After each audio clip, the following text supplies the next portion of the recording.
Assalamualaikum warahmatullahi wabarakatuh. Alhamdulillahi rabbil alamin. Ashhadu an la ilaha illallah al-malikul haqqul mubin. Wa ashhadu anna sayyidana wa maulana Muhammadan abduhu wa rasuluh shadiqul wa'dil amin. Allahumma salli ala sayyidina wa maulana Muhammadin wa ala alihi wa sahbihi ajma'in. Faya ibadallah, usikum wa iyaya bitaqwallah la'allakum minal a'idinal faizin. Qala Allah ta'ala fil Qur'anil Karim, a'udzu billahi minasy syaithanir rajim. Ya ayyuhalladzina amanu in ja'akum fasikum binaba'in fatabayyanu an tusibu qauman bijahalah fatusbihu ala ma fa'altum nadimin. Al-ayah. Hadirin sidang Jumat yang sama-sama mengharap ridho Allah Subhanahu wa taala. Mengawali khutbah ini, khatib berwasiat untuk pribadi dan berlaku untuk kita semua sidang Jumat rahimakumullah, agar sama-sama meningkatkan kualitas takwa kita ke hadirat Allah Azza wa Jalla dengan melaksanakan segala perintah Allah dan menjauhi segala yang dilarang Allah Subhanahu wa taala. Hamba-hamba yang bertakwa kepada Allah meyakini betul mulia dan hinanya seseorang, mulia dan hinanya suatu keluarga, bahkan mulia dan hinanya suatu negara bergantung kepada kualitas takwa kehadirat Allah Azza wa Jalla. Apalagi di era modern, di tengah-tengah kemajuan teknologi komunikasi dan informasi yang luar biasa pesatnya, informasi tidak lagi diterima yang didengar dengan radio, yang disimak di televisi atau kita baca di surat kabar, tetapi berita itu sudah masuk pada pribadi masing-masing.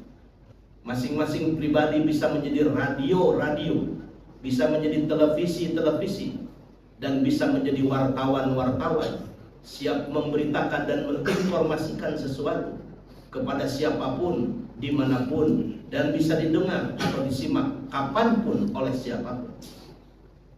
Tetapi memang dengan banyaknya informasi yang diterima, kita tidak tahu informasi itu benar atau salah.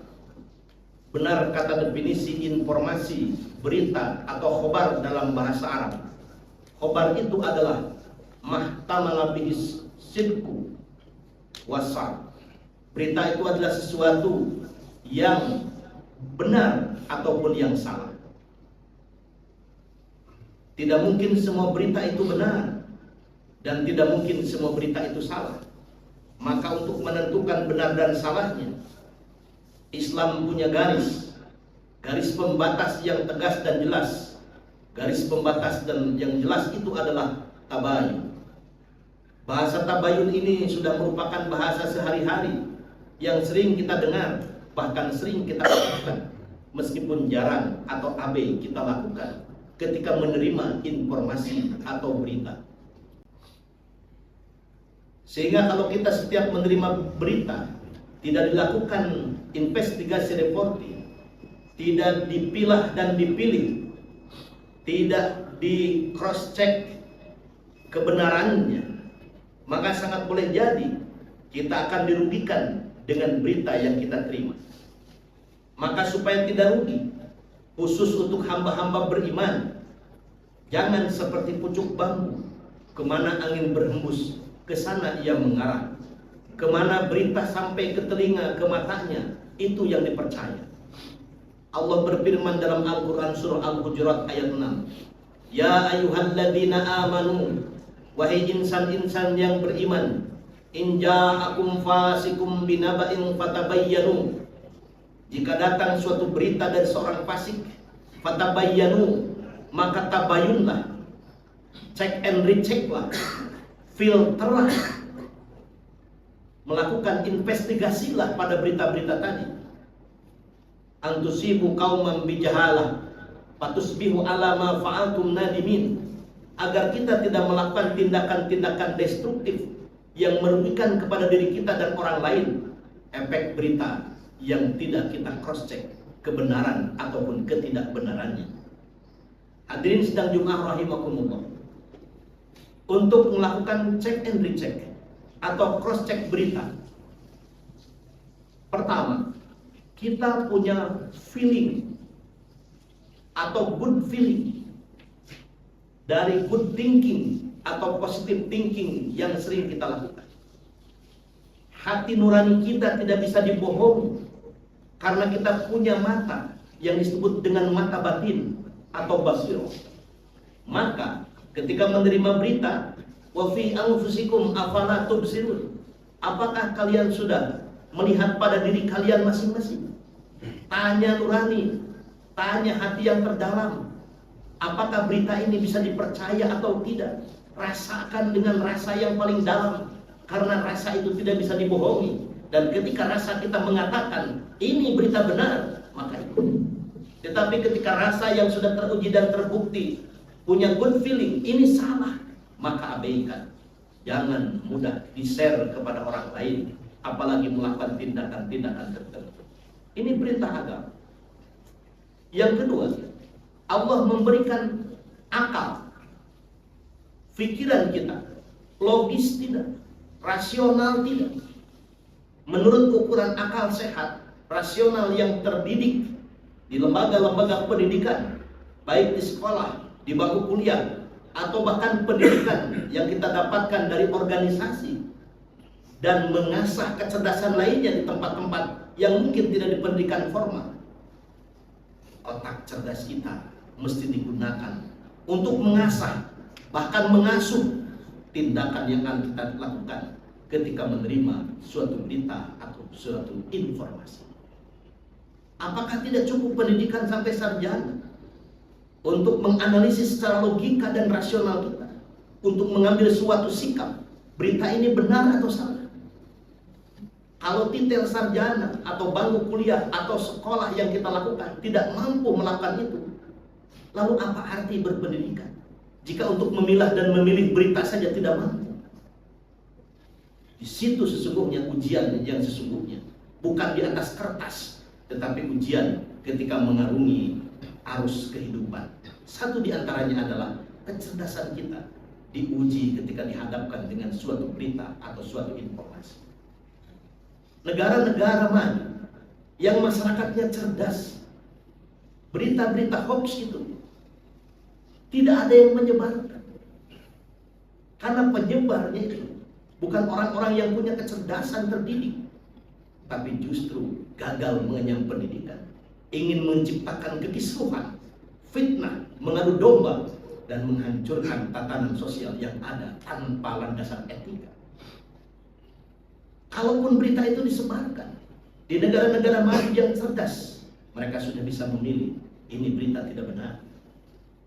Dan negara-negara berkembang, negara-negara tertinggal, memang sering diombang-ambing dengan berita, dengan gosip, bahkan fitnah yang dramatisasi. Dan akhirnya logika, persepsi yang menghasilkan pola pikir, pola sikap, dan pola tindak yang tidak produktif. Negara-negara yang gibah itu adalah negara-negara yang banyak penganggurannya atau kecerdasannya di bawah rata-rata.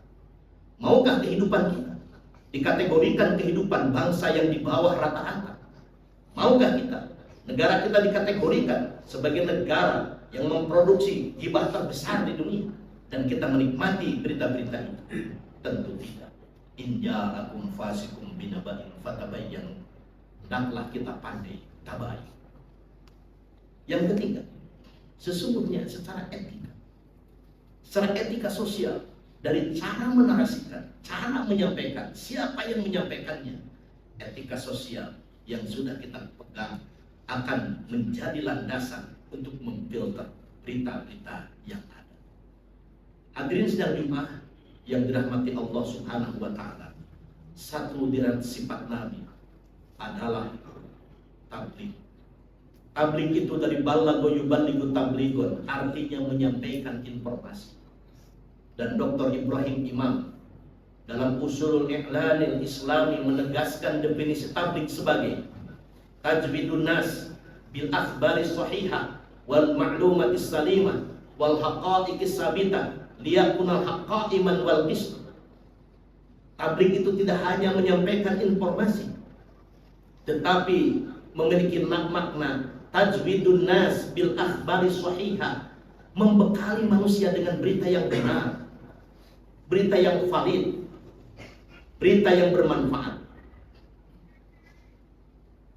Wal ma'lumatis salimah, kalaupun harus menyampaikan informasi, ma'lumatis salimah, pengetahuan yang selamat dan menyelamatkan, bukan yang sesat dan menyesatkan.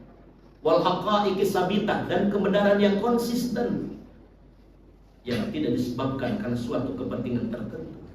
Benar ya benar, salah ya salah.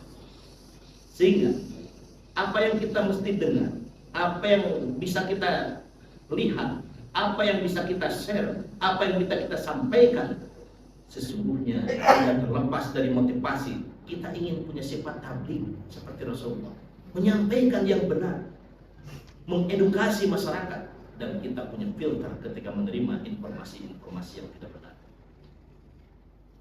Hadirin yang dirahmati Allah Subhanahu wa taala, bagi kita para pengguna media sosial, gunakan dan manfaatkan yang benar supaya menjadi validasi atas keimanan kita.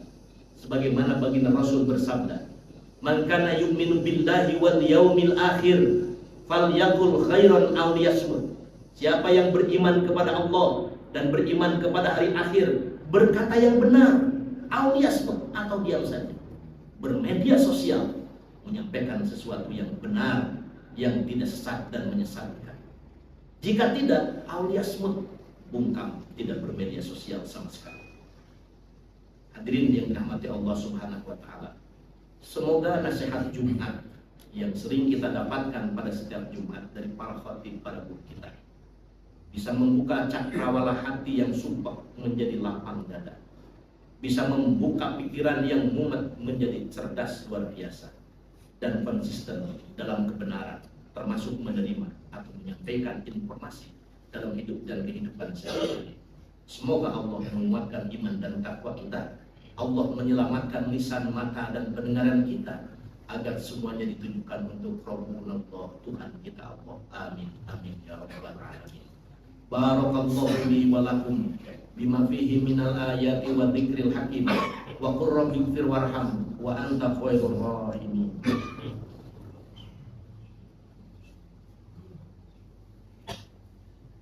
Alhamdulillah, asyhadu an la ilaha illallah wahdahu la syarika lah, wa asyhadu anna sayyidana wa maulana Muhammadan abduhu wa rasuluh la nabiyya ba'dah. Allahumma salli ala sayyidina wa maulana Muhammadin wa ala alihi wa sahbihi ajma'in. Faya ibadallah, usikum wa iyaya bitaqwallah la'allakum minal a'idin al-fa'idin. Qala Allah ta'ala fil Qur'anil Karim wa huwa asdaqul qailin. A'udzu billahi minasy syaithanir rajim. Innallaha wa malaikatahu yusholluna 'alan nabi. Ya ayyuhalladzina amanu shallu 'alaihi wa sallimu taslima. Allahumma shalli wa sallim wa barik amin ya rabbal alamin. Allahumma ighfir lil mu'minina wal mu'minat wal muslimina wal muslimat al-ahya'i minhum wal amwat bi rahmatika ya arhamar rahimin. Rabbana zalamna anfusana wa in lam taghfir lana wa tarhamna lanakunanna minal khasirin. Rabbana atina fid dunya hasanah wa fil akhirati hasanah wa qina adzaban nar. Walhamdulillahi rabbil alamin. Ibadallah, innallaha ya'muru bil 'adli wal ihsan wa ita'i dzil qurba wa yanha 'anil fahsai wal munkar wal baghi. Ya'idzukum la'allakum tadhakkarun. Wa la dzikrullahi akbar.